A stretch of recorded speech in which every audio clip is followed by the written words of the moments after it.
All right, guys, we're back for another edition of Talking Preps. We're heading into week 6 of the high school football season. Gary, you have talked junk about half the teams in the area, and you're still here. You must have great security or something, because I know you go to games. I know you're not hiding. Oh no, I'm not hiding from anybody. No, I don't. I don't hide. All right, my first question, you guys. We saw Gaffney play Northwestern on Friday. Northwestern was up 49 to 10, Dale, on Gaffney, 149 to 24. How good does that make Providence Day look now? Because Providence Day was really in position to beat Northwestern by about 3 touchdowns. So, first of all, I think trying to compare the Gaffney game is like trying to measure a football field with a ruler, and you should be using a yardstick or a 100-yard piece of string because they're not a common opponent. Uh, I would have picked Providence Day. I would have picked Providence Day by several scores. Blowout or not, you never know what the situations were for a particular game.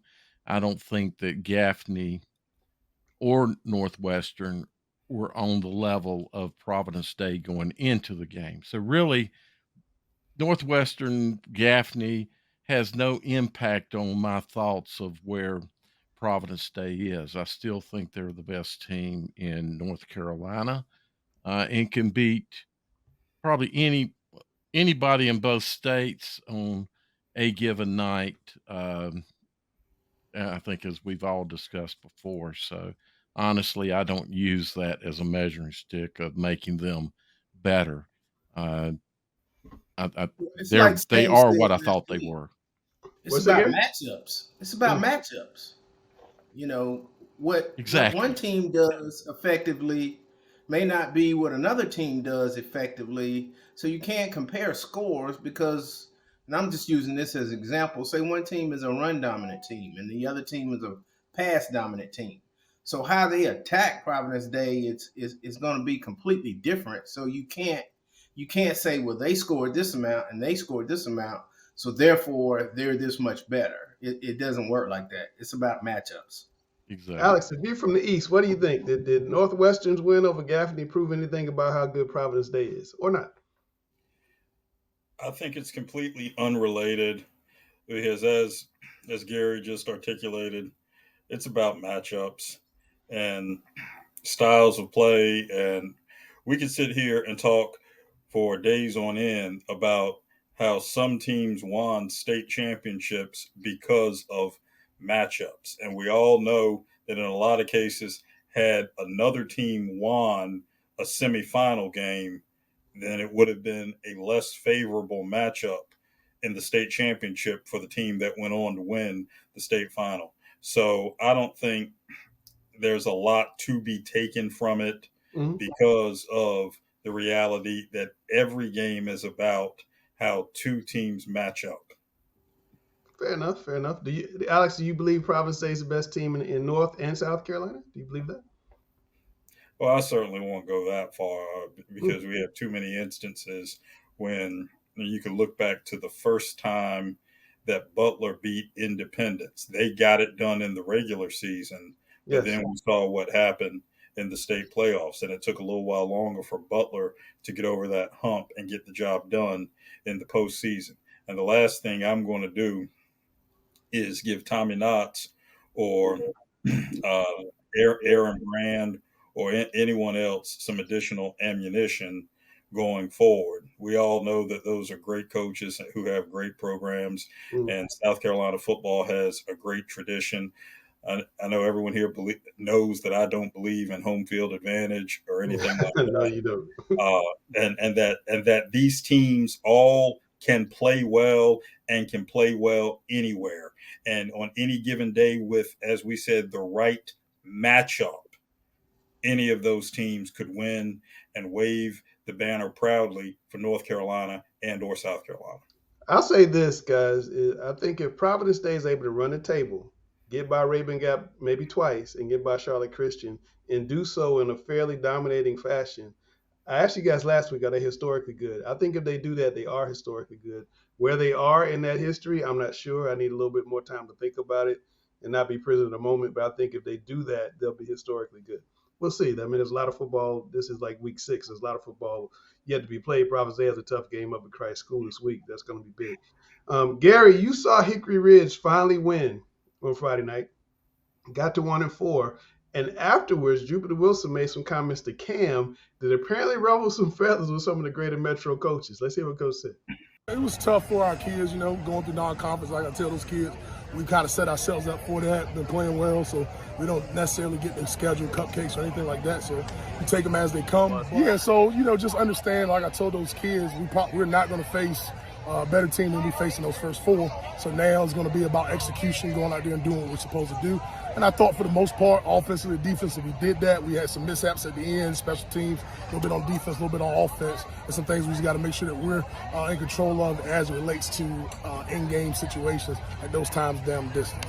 All right, Gary, if you're somebody in the greater Metro, are you upset by those comments from Coach where he's saying our first 4 opponents are better than anybody else we're going to play in the greater Metro? I tell you what, this is the new coaching thing, where one coach takes the comments of another and runs with them. I mean, it took place in the Colorado State game. The guy from Colorado State never said anything about Deion's mom. Deion took it and ran with it. He said something about Deion's glasses and Deion's hat. Huh? He said something about Deion's glasses and Deion's hat. Yeah, but that ain't got nothing to do with Deion's mama. No, but Deion took it and ran like, oh, well, you saying my mama didn't raise me right. No, he didn't say nothing about your mama. But you ran with it and you built off of it. So I think people are always looking for something to put in the locker room to motivate their kids, and that's what that coach is doing. You provide plenty of that every week, Gary. You provide plenty of it every week. Oh, I do, and I don't have a problem with it. It's fun, but I'm facking too.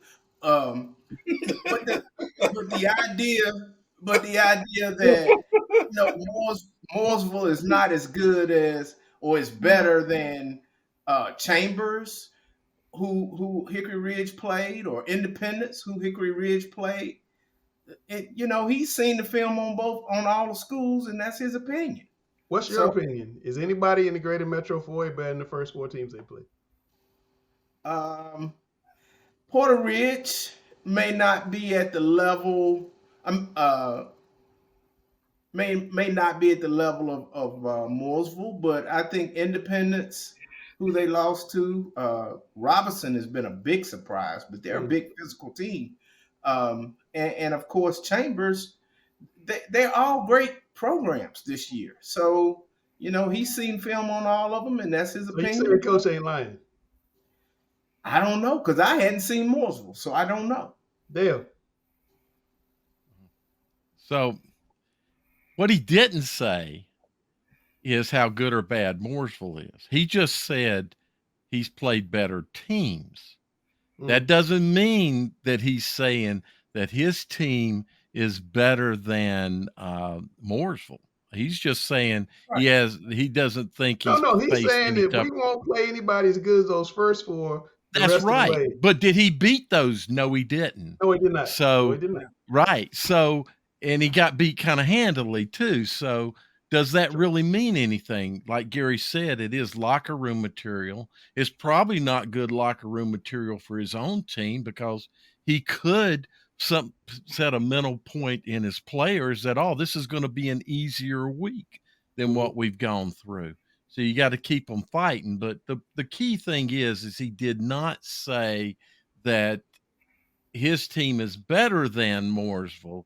He just said that so far he's played tougher competition than he'll face through the rest of the season.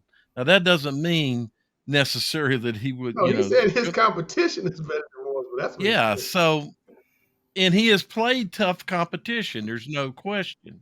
Yeah, but the question, Dale, is can Hickory Ridge win that conference? And Gary, same question. Dale, you first. I don't think one game determines that. Can they win it? I think not anybody, but they certainly have a shot at winning it. But you know what? They get to answer it this coming week if they got a shot at winning it, right? So Okay, Gary, give me the non-PC answer. Can Hickory Ridge rally to win the Greater Metro?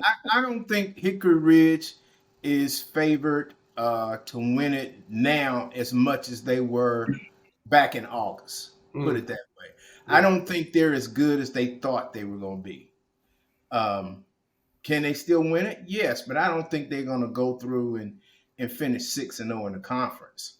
I think 5-1, 4-2 is going to win that conference. Do you think the speed limit is going to slow down for Hickory Ridge? If they've been playing at 75 miles an hour, will it slow down to 55 miles an hour? The whole thing with Hickory Ridge is they haven't, until Friday night, they haven't played a complementary game. And what I mean by that is that the offense and defense played well on the same night. Right. They've scored a lot of points and given up a lot of points in the same game. Right. They've had, a bunch of turnovers one game and then not a lot of turnovers the next game. Right now, they just haven't consistently played complementary football, especially. They need to go to. I'm sorry. Dale, They need to go to Napa and buy a set of brakes that they can put on the other team's offenses. That's what they need to do, and then so you say the defense is an issue. The defense is their primary issue. They do run in the spell when they have some costly turnovers, but their biggest problem is consistency on defense. They can score points. Yeah, Grice is doing a great job. Grice doing a great job with that offense. All right, we'll see what happens with Hickory Ridge. I was just curious because we had picked them to win in the preseason. Now they get into conference play. It's kind of a new season. They're 1-0 now. We'll see what happens. Alex, I wanted to ask you. We're going to name our Mr. Football. We're going to update Mr. Football next week. But I was kind of curious right now, 5 weeks in, who are the best 3 people you've seen up in your neck of the woods? Okay, before I make that comment, I just want to acknowledge on the Hickory Ridge conversation. I don't want to hear another coach anywhere talk about how we're just focused on what we have to do to play well and getting better week in and week out. If these coaches are that obsessed with whatever Jupiter Wilson or anyone else is saying, I don't want to hear that coach speak ever again. Oh, we just got to focus on what we do well and make sure that we play our game well. Okay. Obviously, that's not the case if everyone is so hung up on what a coach of a 1-4 team is saying 5 weeks into the season. And supposedly you either played your first conference game this week or getting ready for conference play next week, but you're paying attention to what a 1-4 coach is saying. Yeah, nonsense. It was all over social media. I bet it's on the locker room wall tomorrow. It's definitely on locker room wall. Kids walk in. Oh, absolutely, yeah. Absolutely. But Alex, your big 3 Alex up in the East. Tell us about your big 3 players. Our big 3 players up in the East thus far. I'd like to begin with Roseville running back Devon Thomas, who has been pretty impressive thus far this season, and had an opportunity in the last week to converse with Cardinal Gibbons' defensive coordinator, Nick Drew. And Nick Drew said point blank after last week's Roseville win over Cardinal Gibbons that Devon Thomas is, and I quote, as good as advertised. And he has shown that. And so he's definitely got to be on that list, no question about it. Another running back in the mix, Amarian Blue from Durham Jordan High School, which Jordan actually is the alma mater of Nick Drew, and had a great game with Cardinal Gibbons earlier this season. Amarian Blue is averaging just under 200 rushing yards per game. So once again, he's in the mix there for a 3-1 Jordan team, which will be right in the hunt for that for their own conference championship going down the stretch. Jordan, as a matter of fact, is going to visit Millbrook this Friday.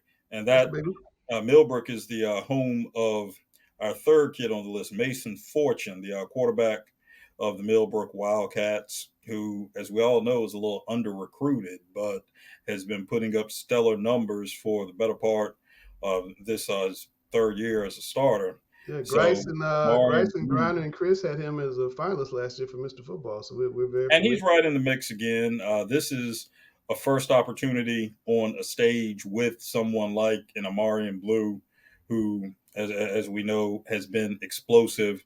Amarian Blue, as a sophomore, fueled the run that Jordan had. I think it was like they won 6 out of their last 7, something like that last year, with a core group of sophomores and juniors. So now he is a year older. But Amarian Blue and Mason Fortune on the same stage on Friday night would be very exciting. Should be a big game, and we're going to be back to talk about more big games and the state rankings right after this break. In the meantime, get yourself some Deer Park water.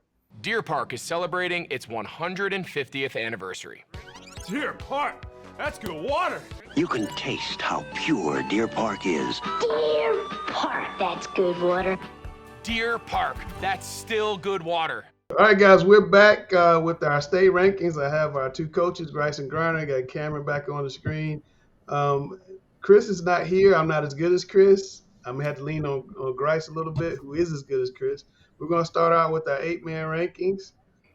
There's Wayne Christian at the top, Halifax Christian, Faith Christian, Rocky Mount Academy, Arundel Parrott. Chris really likes 8-man football, Sam. You need to go check it out. I've seen a couple games. It's very fast. It's high scoring. I know you plan to play until winter comes, but if you're not, maybe we can get you out to see an 8-man game. You down for that? Do they play on Friday nights? When do they play? Yeah, I think they play on Friday night, same as everybody. On Friday nights. I just want to see some film from it. That'd be awesome. I'd like to see what's going on.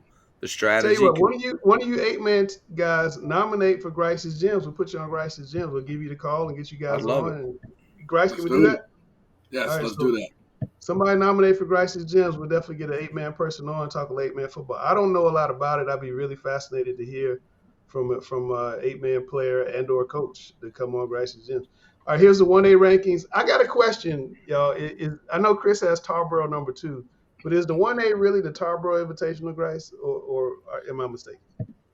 Yeah, I don't know. I think that Mount Airy definitely last year showed that they were a pretty complete team, and I think they'll be a worthy competitor against Tarboro as they look to go to the 1A state final this year. The key thing, and it's always tricky there, you get like the Mount Airy, Robbinsville, Drone, Mitchell, Murphy, like a lot of these teams that play each other in the regular season, because 1A is so much smaller, they find each other in a rematch game, and you never know what happens in that rematch. So it's always tricky to predict in 1A on the west side what's going to happen with all these mountain schools. Tarboro, I feel like, has a little bit easier run on that east side, but that makes it look a little bit easier. But trust and believe, that team that comes from the West is a worthy competitor to try to take on Tarboro in the state. I tell you what, Sam, I'm impressed with Drawn. I mean, Drawn a couple years ago was not on the radar, and they're consistently ranked now. Made a little run, had a really good quarterback last year. Here they are again. I think, and to give kudos to the coaches in 1A football, I think they do some of the best work out of all divisions. Like, there's some really got high-level coaches, really good coaches. You can't lean on the guy going to Michigan when you coach in 1A. he might have to kick, he might have to do hold, he had to do a lot of things for him. Chances are you're not gonna have that guy, and that guy makes you look good as a coach, doesn't he, Sam? Oh yeah, no doubt. You say it's 4th down from the inch-yard line. I need to stop. Okay, coach. Yeah, that's all we need. Good thing we got two guys. All you did was tell him to go make a stop. Yeah, that's it. It's easy. Didn't call nothing. That's all we say is go tackle. Go tackle. See ball, hit ball. Sam, you told us a couple weeks ago that Monroe should be no lower than 2. Look what Chris did this week. I told you. Like I said, Monroe is the real deal. They have unbelievable athletes. They lack a little bit of depth, but everybody does in 2A. And they play a difficult schedule. Now, I don't know any other team in 2A that plays the schedule that Monroe does. I think Johnny Sal's done a great job of scheduling that, not fearing anybody. And what it does, it helps him find out his weaknesses now instead of in the playoffs. A lot of these teams are going to be really good. They don't lose games. They get into the playoffs. They've been beating people by 30 points. But when they get into a hell game, it gets really tough. And you don't find out what your identity really is when it gets going. When the tough gets going, you need to know what you can lean on, what's your go-to plays, what do you have to do to stop certain people, how do you stop the run, what are we going to do on the big passing downs, those things. And I think Monroe's done a great job of that. Beating a Puerto Ridge team that's really good. And they were down in that game and They were came down back. 14-0 and came back. Went up Mhm. 28-14. Puerto Rico scored late. I made it 28-20, and Monroe got the W. So, I mean, they've played a lot of 4A teams and 3A powers, including you. They've done really well. Cam, Monroe's going to play Forest Hills. Normally, like Weddington, Marvin Ridge, or Weddington Cumberson's the game of the year in Union County. But how about Monroe Forest Hills is the game of the year in Union County? You buying that? Yeah, I could buy it for sure. I mean, Monroe has proven this season that they're they're a worthy, you know, I guess candidate for game of the week in any game they play. But that Forest Hills team, yeah, they've proven that they can compete, and I'd be interested to see which defense steps up because Monroe's they move pretty quickly. I Forest don't Hills mind. going to throw that ball. They I got don't that. mind going. Like I said before, I don't mind going on record that I think that Monroe wins this game by 21 points or more. Wow. Whew. Okay. Forest Hills, there's your message board. Gary's Yeah. talking about message board stuff. Post There's it. your message board stuff. Post it on your Sam. chat wall. Whatever you want to do. Don't care. Oh wow! Look at Sam. You jumped up to number 3 this week in 3A. Sam. Oh, we got a little bump, a little bump. You started bump. from the bottom. Okay. Now you're here. That's all. It don't. Nobody. It doesn't matter. Dudley's Dudley. They're doing a great job. Crest is amazing, beating a lot of people. Crest has had a pretty difficult schedule. Dudley. What's all Dudley's schedule they've played? So far? Mm-hmm. So I don't know everybody they've played up in the Greensboro area. But, Dudley's year in, year out. They won a state championship 2 years Dudley ago. is back to being, the powerhouse that we've been familiar with. They beat Page 40-7, Sam to beat Southwest Guilford 57-0. They beat Hillside 54-8, and they beat High Point Central 63-6. So they've outscored teams 214-21. Oh, no doubt. Well, they have an unbelievable offense coordinator. I wonder where he went to college. He's phenomenal if anybody knows him. Really good. Grice, that's your boy. Grice, I'm going to stump you, Grice. I'm going to tell you something that even you didn't know. Every team in this poll is undefeated. Is this the toughest classification in North Carolina? That's incredible. And shout out to Hickory there, number 8, with a big win over East Lincoln. I know we had talked about East Lincoln a lot, last year and how they did an amazing job. Hickory played down here in Concord, beat Cox Mill last week in an impressive fashion. Followed that right up with that big win over East Lincoln. So watch out for those tornadoes under Coach Joe Glass out there. Yeah, ended a 19-game winning streak for East Lincoln. But Grice, you dodged my question. Is this the toughest classification in North Carolina this year? If 4A is a fight club, this might be like the featherweight division or something. It might be a little lower.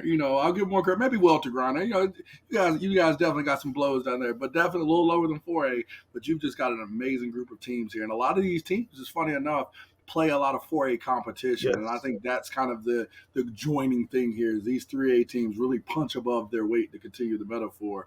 As we see that they're some of the toughest teams in the state, much less system. That's a really great point. And Sam plays in the 4A league. You talk about getting ready for the playoffs. That's kind of what you do there. Private schools, Sam, Providence Day, and Raven Cap are headed right to a head-to-head battle. Actually, Kim, I'll let you talk about this one. You'll probably be at that game. What's going to happen when Providence Day meets Raven Gap in Charlotte? Because really, this is for home field, likely for the state championship game. And Providence Day doesn't want to go play in the cold up there, and I'm sure Raven Gap doesn't want to come to Charlotte again. Yeah, I mean, I haven't seen enough of Raven Gap, but I mean, haven't seen Providence Day. I think they're 2 touchdowns ahead of anybody right now, and I know there's a lot of people that don't agree with me on that, but they've got talent all over that field, though. One thing that is to be said about Providence Day, they can get worn down because they do play a lot of guys on both sides of the ball just for sheer lack of depth. Mm-hmm. But I think it's a 14-point game right now, even over Raven Gap. And I know Max Preps has Providence Day and Raven Gap ranked 1 and 2 in the state. So and don't sleep on the team down the street, as they say. Charlotte Christian plays Providence Day. Colorado State was an 23-point underdog to Colorado, but something about that rivalry game, when you see that rival over there, it makes you a little better than what you are. Mm-hmm. If Providence Day is looking past Charlotte Christian at all, they get nipped. They got nipped last year. A kid did the field goal right at the buzzer and got him last year. So you got to be careful of that. Sam, you itching to talk. Go ahead. Yeah, too much turnover at Charlotte Christian. They had such an identity with their former head coach has been there forever. That's what kind of made Charlotte Christian play at a different level. I thought he had a great job of motivating them. I think the new coach is doing a really good job. But like you said, Providence Day is a step above these guys. Even Raven Gap, I know they got the German-blooded guys out there that's 6'20", monsters that walking around that look like giants. But it's just Providence Day matches up extremely well with Raven Gap. I think it'll be a 21-point win or more. I'm not trying to give them any bulletin board, but Chad Gurr can handle that bulletin board material, no problem. All right, well, you just gave Raven Gap some. Chad's really going to be happy when he sees that. Look, Grice shaking his head. All right, Grice, here's your poll. Here's your fight club. Tell me about it. I mean, you look at these top three teams, and I mean, 2 and 3 just had one of the best, as Gary called it, one of the best games he's seen this year.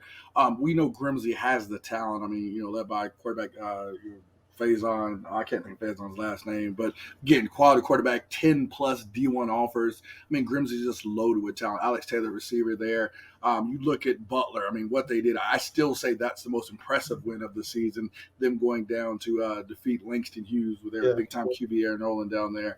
Chambers, I think Chambers is a team, they've kind of flown under the radar. They played, Power Benedictine early, kind of, licked their wounds there, and have really just rolled ever since then, coming to a big-time game this week.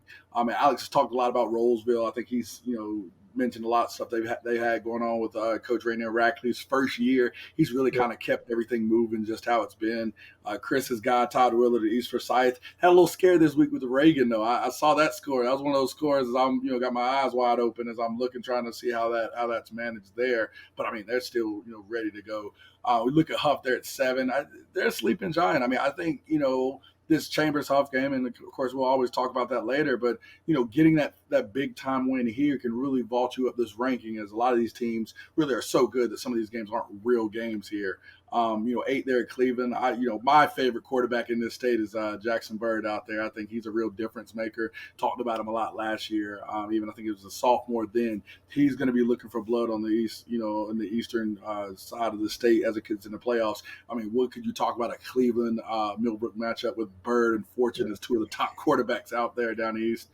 We see New Bern sneaking in there again. Don't forget about them. Of course, all the turnover with the head coach leaving and all of the things that seem to be in flux. They've seemed to get it together. And Mooresville, again, they're undefeated team there. I think they've shown their, how good of a program they're doing. Coach Joe Nixon really has just built them into a power. And I think, it's cool to see it, even as I'm getting into that with that game this year, how he's doing it in a different way. Last year with Warren Howell, really heavy run game with Cherry, the quarterback, a little bit of read game there. And how now with sophomore quarterback Brody Norman has spread it out a little bit more and utilized his receivers and still is getting that same level of results. Coaches that are doing it in different ways and experiencing success, you always love to see that. So, I mean, it's the Fight Club definitely for sure here. And we got probably 10 other teams we could talk about there. I mean, we don't have Mallet Creek on here as well, and they're still a top team. You know what I mean? So it's this 4 is so deep with teams. I'll say this: a couple years ago, before Chambers was winning state championships, they were good, and then they got really, that nobody really thought about them. They kind of emerged on the scene, 5-7 in the rankings, and they went on that run. And I used to always joke every time I see Chambers, I like, cue the Death Star music because here they come. I kind of feel like that right now. I feel like we need to cue that Death Star music because I think they're coming. They're marching, and you can hear them. And I think that, they feel disrespected. It's kind of like history repeating itself. They feel disrespected. They're very talented, and they're kind of under the radar. And I think when they won the state title, they had 2 losses. I just kind of think this is a very similar type situation, similar type team. They don't have, Hollywood was a freshman the first year they won, so he wasn't a star yet. So I think, this is a very similar team. And I think, they can sneak up and make a run. If they can go to Huff and win, that's going to be impressive on Friday night. Mm-hmm. And Grice, I know you're going to break that game down, so I'm going to let Grice do his thing. But while I'm talking about Huff, I got to give a shout out to my man Nolan Hooser. Was on Grice's gym last week, I think it was. He set a career field goal record of 57. We had him on when he tied it, Grice, then he broke it this past week. 48-yard home field goal, going to Clemson, named to the Shrine Bowl this week. Congratulations, Nolan. I think we've never had a kicker on Mr. Football. I know you guys are going to narrow your list next week. Can I get Nolan Hooser on Mr. Football watch list? Can we do that? Ain't no doubt about it. Definitely. I mean, no doubt. Oh, we got him. No doubt. That's one. I mean, I always say, like, again, college has the Groza Award for best place kicker. I mean, he wins that going away. Maybe the best kicker in the nation. I mean, I think, a non-offensive defensive player. I mean, he is the best player without a defensive or offensive position that we do have in the state. So, I mean, someone that can affect the game the way he can, I mean, definitely deserves consideration. I got Absolutely. something really cool. I talked to Chachi. He's probably going to get mad at me for saying this, but Nolan wants one thing. He wants to win games, but in the honor of what he's done for the kicking aspect of putting recognition on kickers and what he's done and broken the national record, one time he wants to go off on kickoff. All right, alone. Yeah, it's No gonna other kick out 10 of the back guys. end zone anyway, so it's not gonna Well, matter. You're right. understand, like it could be a gust. Something crazy could happen, but Well, to if I'm have a up coach do 42, if I'm up 42 nothing or something like that, or I'm up 17 with 2 minutes to play. it could look bad, but I would love to see. That would be one of the coolest things to post. You could see that on ESPN or Yeah. those little North Carolina or Well, Coach Baker, you OT. gotta make it happen, Coach Baker. Cam, what I were you would gonna be. say? I see you. It would be really cool. He'd just be like, "Hey guys, y'all sit back on this one." And Yeah, I think yeah, they got like an offsides penalty or something. He was kicking from the 45 and not the 40, and they could have done it there like easily. But that would be right. really cool to see. Yeah, go ahead, Cam. Yeah, that's what I was gonna say. He could do that, no problem. I'd love to see something like that. I watched him at East Forsyth last year, sitting there in the frigid cold, into the wind, kicking 50-yard field goals, clearing it by 10 to 15 yards. I mean, that kid is something I've never seen, and I think he's going to be a pro one day. His ball just sounds different when he hits. It's got like a deep bass, like boom when he hits it. And everybody else is kind of like a tenor. It's up here, and it's just different. He's a different kid. I enjoyed covering him the last 4 years. Glad he came on as Grassy Gym. And Nolan, if it's up to me, if I name Mr. Football, you'd be on the list. But it's these two dudes to name Mr. Football. So it's up to them and the guru. It's up to them. So we'll see what happens next week. But we'll be right back after this break. We're gonna take a break. We're gonna do our games of the week. Bryce is gonna break down the North Carolina game of the week. While we're on break, get yourself a little Deer Park water. Deer Park is celebrating its 150th anniversary. Let's take a look back. Deer Park, that's good water. You can taste how pure Deer Park is. Deer Park, that's good water. Filtered naturally beneath the earth for a crisp, refreshing taste. Deer Park. Deer Park. Deer Park. Deer Park. That's still good water. After 150 years, there's only one thing left to say. Deer Park, that's still good water. How did you all get in here? All right, guys, we're back with our games of the week. Alex, I'm going to start off with you. We got two huge games up your neck of the woods. Tell me about Cleveland and South Garner and Jordan Millbrook. Well, Cleveland and South Garner, obviously the headliner for Cleveland here is Jackson Bird, who surpassed 1,000 passing yards last week in his fourth game of the season. And his 232 yards this past Friday were his season low.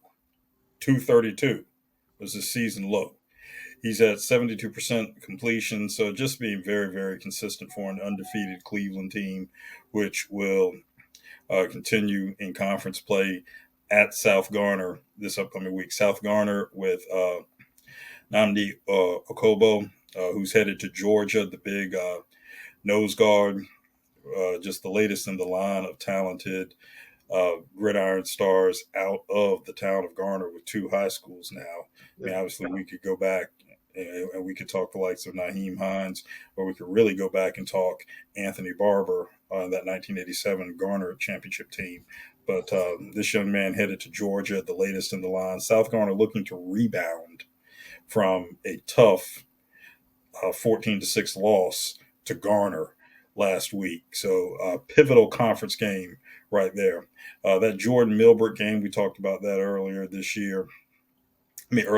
show tonight. One more non-conference game for both of these two schools right here. And Millbrook with Mason Fortune looking to continue an outstanding senior season. Jordan with Amari and Blue, 200 rushing yards per game. Is this going to be 48-40, Alex? No, it won't. No. Millbrook has enough defensively that it won't get out of control like that. I mean, even you look and realize that as well as Jordan and Amari and Blue did against Cardinal Gibbons and Nick Drew's defense, that still it didn't get out of control like that. So I do think we'll see some points scored, but I think I'm just curious. What's Nick Drew's defense record this year? I'm just curious. 2-2, tough loss tough loss I didn't, to I didn't ask for explanation. I just asked just record. That's what. Cardinal That's all I Gibbons want to out of know. Florida, and Roseville with Devon Thomas. Do they pay? Did they pay you? Did they pay you, Alex? No. Roseville with Devon Thomas, whom Nick Drew himself said is as good as advertised. So, right. Well, no, Nick Drew says Nick he's Drew's ready to agent. play. I tease you. Nick Drew, he is his agent. Nick Drew should be a head coach really, really soon. Gary, we broke down the Mooresville Hickory Ridge game. Tell me who's going to win. Mooresville. Mooresville for the win. Dale, who's going to win? Mooresville Hickory Ridge. Right now, I'd say Mooresville. Mooresville. We wait to see who you. But it doesn't have anything to do with the comments. I just think they are a physically tougher team than Hickory Ridge is. All right, Gary, let me stay with you. Hickory Ridge has given up 200 points more than Mooresville has given up. No, Mooresville's strength is their defense. They returned almost their entire defense or the entire defense. So, yeah, their strength is their defense. I think Hickory Ridge has to get to 35 points plus to win this football game. I don't know that Mooresville can score that much, but they can definitely stop you.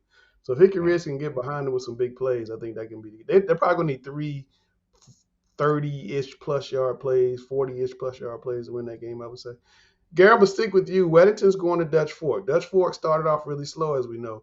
Last 2 games, they scored 95 points. They won 2 in a row. Is Weddington headed to some trouble going to face Tom Knotts trying to get it back together? What was the kind of competition that Dutch Fork played the last 2 games? They played this past week. They played North Augusta, which was 3-1, and then the week before that, they played Stratford, which was 0-4, 0-3. Okay, because how they struggled the first 2 games tells me that this is just kind of a down year for Coach Knox at Dutch Fork. And like I said, I saw Weddington play the best game along with Butler that I've seen so far this year. So I think Weddington can get them on the road. I really do. Well, we'll have this one in the pick, so we'll see if you can stand by your mouth with your pick. We'll see. Dale, Independence is playing at Charlotte Catholic. Huge game in Southwestern 4A. Independence really needs to win. Catholic trying to defend home turf. What do you see there? Well, we couldn't get DJ to tell us anything, could we? DJ, join us on our post-game spaces. You got to make sure you join our post-game spaces on Fridays. Those are pretty fun. But, yeah, DJ was real zip-lipped on the spaces on Friday. Absolutely. Exactly. Charlotte Catholic's a tough place to play. That could be a really good ball game. Man, what do I see? I see that Catholic's going to have to stop Indy's passing game. Yeah. Catholic is also going to have to find ways to move the ball. Now, this is not Providence Day, but this is something that could be like a Providence Day in a smaller manner. And I'm talking about the competition level. I'm not saying that's what's going to happen on the field score-wise, but they're going to face the same kinds of challenges, I think. So I think this is a game Independence I would, if it's in the pick'ems, I'll be picking. It'll be in the pick'ems. They'll stand with you. East Mex playing Garinger. These are, this is both teams have a real chance to get a win. I'm sure this is kind of the game when both schools get really excited during the week because they know that we really, really got a chance. What do you think about this type of game for these 2 teams? So the first thing I'll say is somebody will win a game. Yes. Man, I hope this one's not in the pick'ems. It will be. Oh, man, because I just don't know, honestly. But isn't it cool, though, that they get a week where they know that, we really got a chance. We're not, outmanned like we are so often. Me personally, I would love to see these 2 teams in, a 2A type of conference, even a 3A type of conference away from Charlotte, not having to play Butler every week, and Catholic every week and people like that. I hate to say this, but it's either going to be a pretty high-scoring game or a pretty low-scoring game. I don't think I think it's going to be a fairly close game. Yeah. Just my thoughts. But I honestly, right now, I don't know who I would pick. Hey, Dale, I listened one year I wasn't coaching, and I let the coaches use my room to watch film, and I heard this coach say, they're going to run it. And if they're not running it, they're going to throw it. And I was like, oh, remarkable. That's That's nice that's how your last observation. that's how your last comment sounded. If they're not running it, they're gonna throw it. If they don't run it, they're going to throw it. Well, let's talk about this last game in Union County. Union County game of the week. RDK coming in 2-2. Culberson off to a 4-0 start under Duke Howell, Sam Howell's dad. What do you think in this game, Dale? Yeah, so this will be a good ball game. Cuthbertson's a very good football team, and Yes, they are. Audrey Kell's a good football team as well. So I think this will be a really good ball game, and might Upset special? Audrey Kell upset him? Upset special? I don't know. I think they got a shot at it. Yeah, and it might be a game that might garner my attention just a little bit. You're going to Huff and Chambers. Well, and I Kell don't know together. about Stop that. it! Stop it! Stop it, Dale! Stop it! I would like to go to that game, but this game would be a good game too. This has a lot of potential, I think, to be a good battle. I want to say one thing. When Alex mentioned Anthony DeBarber, the only thing I could think about was City Slickers. If you remember that comment, I do. You know, going to play the City Slickers. Yep, that's what the coach said. Although Harding wasn't City Slickers, I wouldn't say at that time. They were not a Barber City came Slicker. down here and taught him. It was 40-7 or something. He taught him 49-21. 49-21. I knew it was something bad. All right, so we're gonna take another quick break. When we come back, we're gonna put one of the big stars in the show, and Grice is gonna break down the game of the week. Meantime, get yourself some Deer Park water. Deer Park is celebrating its 150th anniversary. Deer Park, that's good water. You can taste how pure Deer Park is. Deer Park, that's good water. Deer Park, that's still good water.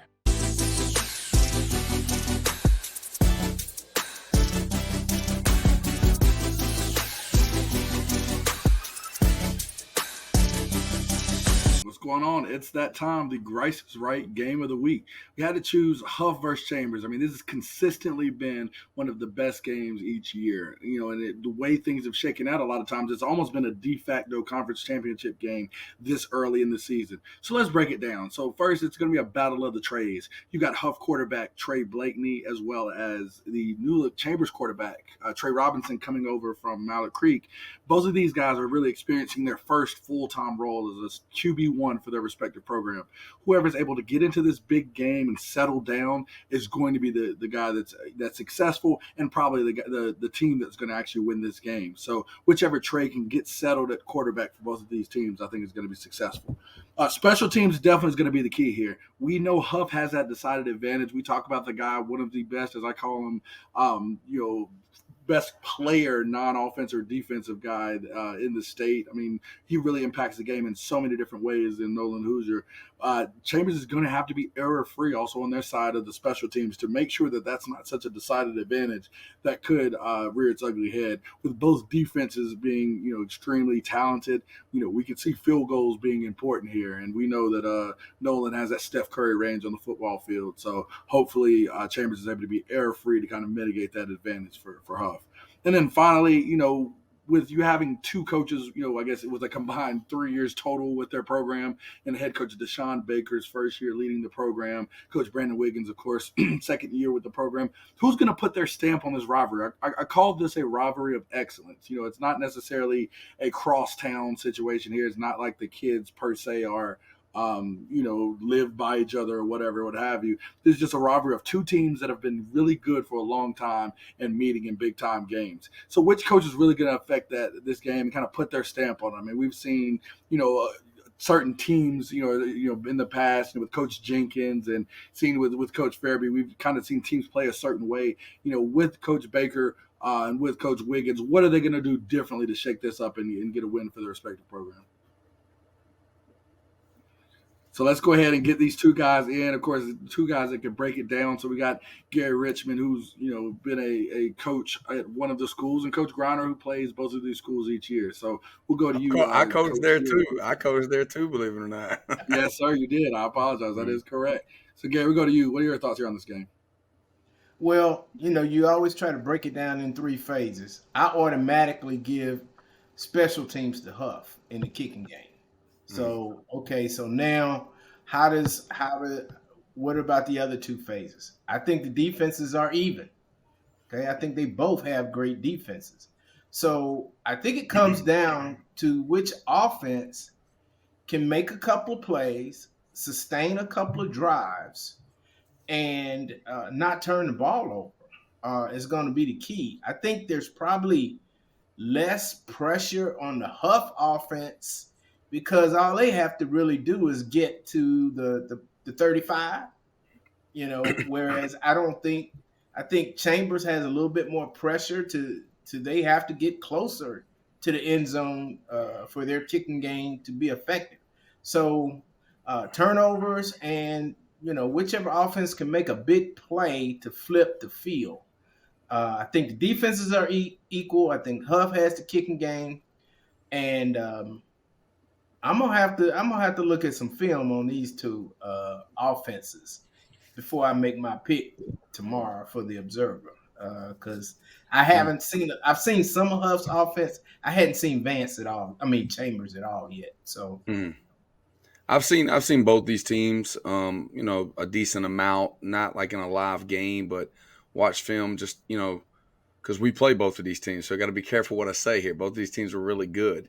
I think, like Gary is saying, like you got to have, it's three different phases. Obviously, Huff's got the huge phase and the special teams. I think the big factor is year in and year out. I'm telling you, I don't know if it's 4 or 5 years now, one of the biggest X factors is Stevie Williams. Stevie Williams, slash DC, slash definitely D-line, but he is phenomenal getting a blank slate. He's got new D-line, and they're producing once again. Many years ago, the kid that went to Wisconsin, I forget his name now, he was a starlighted player. Now they got guys that are catching like tip balls, interceptions. I think their defensive line has 3 touchdowns in 2 games. I think that going against explosive or Chambers team, going against them, it'll be a little bit different because they can get guys in space. But Blanco, he's the new OC over there. He wants to put his stamp on the team. I still think it's going to come down to the key factor in this game, even though I love Grice's deals. I think, how does the D-line get pressure on the Chambers offense and can create some turnovers? If they do that, then I think Huff wins. If not, and those athletes are able to get the ball in space, I think Chambers can win this game. I think it's going to come down to that one aspect about the D-line play. Thank you guys both for your contributions. That is the Grice's Right game of the week. Be sure if you're able to get out to check it out. I think it's going to be one of the best games in the city. My game last week really came true there, Gary, with West Charlotte, Malley Creek. I'm expecting for this one to be another instant classic type football game. But, hey, we got these 3 guys in here. I think we got a substitute teacher in the building. So you already know we got the substitute, Griner and Grice. What's going on? It's time to lock those doors. Welcome to another edition of Thunderdome.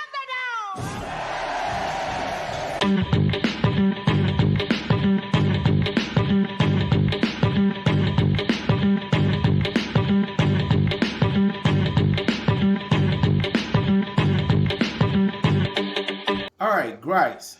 NFL players hate artificial turf. They think it's more dangerous than grass. Is it bad for high school players too?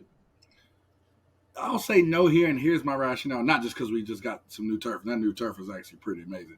But, I think the bigger thing that people look at when they talk about the grass versus turf conversation is when you're at higher levels with a bigger budget, they're able to maintain that grass at a different level. I mean, you look at certain schools that have grass fields, especially those, either in Title I areas or those that don't have those resources to really, have proper maintenance of the grass. Those grass fields or weed grass blends or whatever you want to call them are definitely not better to be played on. So you have certain places in certain rural areas that really maintain their grass fields and they look great, and they're probably the better choice between the two. But we're talking about, especially in this area with what we have with these turf fields, they're definitely the better and more reusable playing surface for us to have here. Yeah, this is not even a debate. Play on turf for 3 years, Griner. What's your thoughts? It's not even a debatable topic. It's definitely not dangerous for high school kids because we don't play at the impact that the NFL players play on when they're hitting the ground and things of that nature. But us playing on grass surfaces that might be rock, ant hills, and things like that are way more dangerous. I've been in situations at Harding. I've been in other places where we begged if we had turf. You know how hard it is for a teacher. You know, we're not just football coaches. Most of us are teachers to go out there and paint the field. You know, it's a no-brainer. Like high school players need turf more than NFL players do, and it's not going to affect them. Can anybody get an injury getting stuck into the turf? Yes, but the upgrades of the ability that turf has now, I don't think we see those as much anymore. And I don't think the impact, you know, yes, someone can get cushion in all aspects, but hitting the ground, just not the impact the NFL does. I couldn't even argue with you on that one, Grice. I couldn't even go that direction. Yeah. All right, Griner, you first this time. Is the NCAA wrong with its Tez Walker decision? And if so, how can it be fixed? Yeah, it's completely wrong. You know, I mean, this is a West Charlotte alumni. There's no way I can go against this. But just on the technical aspect, he never played a snap at Central. He never played a snap. COVID ruined the season. They didn't have a season. How can you penalize someone getting an education base? Okay. He goes to Akron. Now, the other aspect is that when he left Akron, the coaching staff left as well. He's got a double whammy. A double whammy. How can he fix it? Is look at the details. I know that we're talking about the depression and things like that, but everything in rules based. I hate when they're just black and white. You need to be able to look at every situation differently. There's some gray area here that they need to look into in the aspect that he never played a snap, never had a season at North Carolina Central. So technically, in my opinion, he's had one football home. That was Akron before he got to North Carolina. Yeah, and I want to be careful with my words here because, of course, you know, we're all on the free Tez train. We think that he's been done wrong. But, however, the NCAA is not wrong in their decision. You know, their decision solely lies at the transfer level. Again, there are extenuating circumstances here, and I think that's the part when we talk about where to fix it. The NCAA needs to adjust their rules or provide hardship judgments there, you know, where it seems to be permissible. And I do think that this situation is one of those permissible cases. Griner, you know, did a great job of outlining the facts and specific situations and why this got transferred. However, by the letter of the law, they're not wrong. I do think it's great that his situation is coming to light because I think even though he's kind of the martyr for this situation, guys, you know, maybe down the road that maybe encounter something to this effect will actually be able to kind of receive a fair ruling here because of this and because of the attention brought here. So, no, the NCAA absolutely is not wrong in their decision, but I do think that they need to adjust or provide some nuance within their rules. And I think him being such a high-profile player kind of hurt them. I think, you know, North Carolina went about it a little bit arrogantly, like, 100% he's going to be playing for us. No. And I think that affected the situation a little bit, but it's all good. Hey, and Bryce, I'm going to say the NCAA is wrong because there's something called ex post facto. Okay? They changed the law or the rule after he had already transferred. He had already enrolled at Carolina when they changed the new rule. That's ex post facto. That's a great point. So therefore, that's like if they were to pass a law about, I don't know, let's just say the speed limit, okay? And you've been driving at the previous speed limit, and they go back and give you a ticket for it, even though it wasn't against the law when you did it. Mm-hmm. So I'm with your grandfather clause. That's right. That's yeah. Look at your grandfather clause. That refers to slavery, but yeah. Basically, I won that argument. I won that argument. Nobody's gonna. Yes, free Tez, of course, first and foremost before everything here. But yes, I do think the NCAA. The NCAA is not wrong, but their rules suck. I think that's yes. They suck. You got to look at it in a gray area. Got to. All right, Bryce. Last one. Is running back still the glamour position in high school football? It is. I think everybody gets focused on all these other levels of football. And I knew I can see Griner's face right now. I see his eyes twitter because he thought I was going to sit there and say, no, it's not a glamour position. It ain't important. No, it's not. I don't care what you say. If you see a 6'2", 220-pound running back getting in that backfield for your defense, Griner, you are spending 10 hours this week at least sitting there drawing up something to make sure you got him accounted for. It is still, that is like you seeing a bad woman in the freaking movie theater, coming out the movie theater. You're just going to stop and stare and go, man, that is a pretty woman right there. And that's what you see when you see a running back. He had one at Harding. Yeah, that's what I'm saying. He knows. He knows. Hey, having a great running back is like a pretty woman. They never go out of style. They never go out of style. And see, and this is the funny thing is that my eye was twitching weird when he went that route because he's so wrong. Like I have no problem arguing with this because you know what's prettier than that? A quarterback that can run. And guess what? Grice has one because I saw him give the okey doke in this last game. He's 6'20". He's not 6'2". He's 6'20", 280. I think 280 was six pack. And the guy gave an okey doke. Then he hit the burners with about 4.67 speed. And I'm like, where is Grice's quarterback power or quarterback counter? And I'm like, I'm just, he was late. this is my segment. This is my segment. This is my segment. He's late. I don't want to hear no baseball story. I don't want to hear nothing. I want to hear we're going to win and we're going to put Josh Allen on the – look, they did it in the NFL. The former daggone coach or the coach now for the Giants that was the OC for the Bills when the Bills were competing for a Super Bowl type run, guess what? They ran the daggone quarterback, and guess what? You know what's prettier than a running back? A gigantic quarterback that can throw and pass because the eyes from the defense ain't paying attention to it. So, you look, this is easy. All year long, Grice has not won one of these debates yet. He had his best opportunity today. He lost again. It's okay, brother. See, Gary, he got there late, Gary, because I ran QB power for the first touchdown. See, that's how I know he don't love me. He get to the games late, don't show up on time. He get there and then say, "What is he doing?" I ran QB power, and you missed my guy. Superman. Griner had to make a dramatic entrance Friday night. Get all the pats on the back to that big win against Mallard Creek. I told Cam says, Grice coming? Is Griner coming? I say, absolutely he's coming. He'll be here. Just give him time. If you had lost Thursday night, would you have come out Friday? Tell the truth. Who, me? Yeah, I would have came out. I look, my brother in Christ, Jupiter Wilson, Uno, that is my brother. I've gained another friend. When I saw Grice, no lie, when Grice played with my kids the first time we went out to dinner, and my kids fell in love with Grice more than they loved me, I'm telling you, he gained so much respect. I was not going to miss that game at all. I just had to put my boy down for bed and wait for my wife to get home. Remember, my wife works retail, so this man be working till she gets home. Oh, by the way, y'all, Sam outkicked this coverage by about 30 yards. Just so it's not even close. My wife is fine. I might even do my segment on how fine my wife is when I come back to the segment. I met Sam's wife. I was like, wait a minute, that's your wife? I know. People say that I recruit and all this stuff. The only one I've ever recruited was my wife.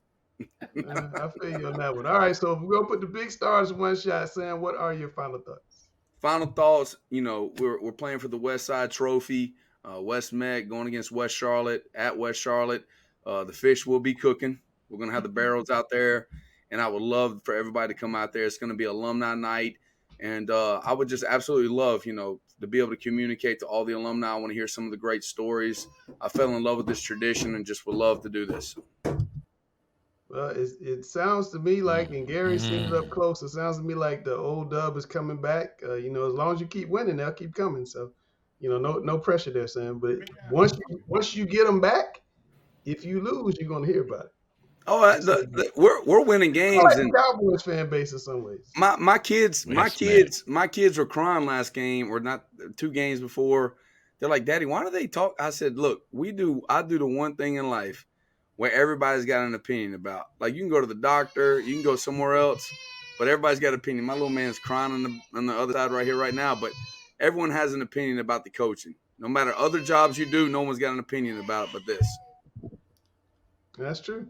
Cam, before we get out of here, Langston, I got to get your comment. I got a question for you. Yes. Well, I'm sorry. Can Hickory Ridge win the conference? Yes, absolutely, 1,000%. They're going to have to score a lot of points because they can't stop people, but 1,000%. That man right above you, he can score points. Hey, Rock. Cam, before we get out of here, 30 seconds. It wasn't as controversial. 30 seconds, Cam. Last week, Grice said Charlotte was in trouble. They lost to Georgia State. Do you agree with Grice now that Charlotte's in trouble? I think if there's not something done either in player personnel or coaching personnel, yeah. I'm not going to step on any toes here, but, Biff was pretty adamant. He's like, something's going to change. We're either going to do this my way, or I'm not going to be here, or some of my coaches aren't going to be here. So he means business, but he's got to figure something out because the defense looked good in the first 2 games, didn't look good at all. I gave up 2 third and massively long plays against Georgia State, and one of them was when they had them backed up to their own 2 or 3 yard line. So it's going to be interesting to see what happens in the next couple weeks. And they play Florida, who just beat the Florida tar looked out of great Tennessee. So beating it's going to be ranked ugly. Tennessee on Saturday. This is a great game. All right, so we're gonna get out of here. That's Sam and his daughter, Flavor. And my boy, that's the Rock. That's the Rock. I'm sorry, Rock. Hey. I got you on He little got some screen. hair. Look, I got the little screen. Hey. What's up, Rock? Rock and Gibraltar. Hello. Hi. Then I got that's Jonathan Grice, the Ah. number 2 voice of high school football, Hickory Richmond, the CMS teacher, the backup. What'd you call him, Grice? The Substitute teacher. He's the ultimate substitute. Cameron Williams to get in training. Ah. That's Dale Ross, the historian. I'm Langston, and we are Talking Prep.